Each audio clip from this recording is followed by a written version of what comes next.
বিচ্ছেদের পরে অসুস্থ হয়ে পড়লেন সুস্মিতা। কি হয়েছে অভিনেত্রীর, সেটির আগে এলেন লাইভে। 1 জুলাই ছিল সুস্মিতার জন্মদিন। এদিনই সকালে সুস্মিতাকে জন্মদিনের শুভেচ্ছা জানিয়ে বিবাহ জীবনে ইতি টেনেছিলেন সব্যসাচী, যার পর থেকে রীতিমতো হইচই পড়ে গিয়েছিল নেট দুনিয়ায়। কেন হঠাৎ করেই ভেঙে যাচ্ছে সুস্মিতা সব্যসাচীর সংসার?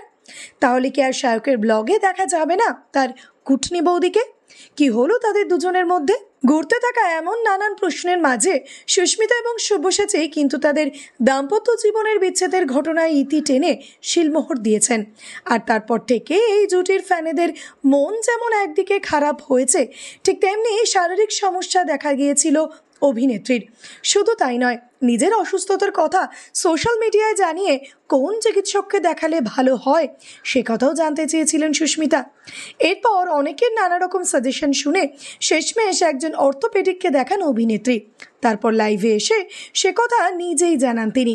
সেই সঙ্গে জানান তার স্পন্ডিলাইটিস হওয়ায় কোমর থেকে পা পর্যন্ত নার্ভে টান পড়ায় তার এই সমস্যা হচ্ছিল।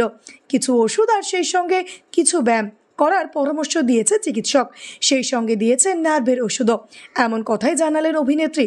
তবে ভিডিওতে কিন্তু অভিনেত্রীকে সিঁদুর পরা অবস্থাতেই দেখা গিয়েছে। ভিডিওতে সুস্মিতা জানান তিনি এখন তার অফিসে বসে রয়েছেন। এটা হয়তো অনেকেই জানেন যে তিনি মেডোকার্ড সংস্থার সঙ্গে যুক্ত রয়েছেন, আর সেই কারণে শারীরিক অসুস্থতা থাকা সত্ত্বেও অফিসে গিয়ে তিনি এই ভিডিও শেয়ার করেন তার ফলোয়ারদের সঙ্গে। নিজের শারীরিক অসুস্থতার বিষয়ে শেয়ার করার পর মেডোকার্ড সংক্রান্ত কিছু বিষয় বলেন অভিনেত্রী। তবে কিছুদিন আগে যে সুস্মিতা তার স্বামীর সঙ্গে ডিভোর্সের কথা বলেছিলেন, সেই সুস্মিতাকে সিঁদুর পরা অবস্থায় দেখে অনেকেই অবাক হয়ে গিয়েছেন। কেউ কেউ আবার তাদের আদৌ ডিভোর্স হয়েছে কিনা তা নিয়েও প্রশ্ন তুলেছেন। ভিডিওটি ভালো লেগে থাকলে অবশ্যই লাইক, শেয়ার, সাবস্ক্রাইব করবেন আর কমেন্টে অবশ্যই জানাবেন আপনি কোথা থেকে দেখছেন।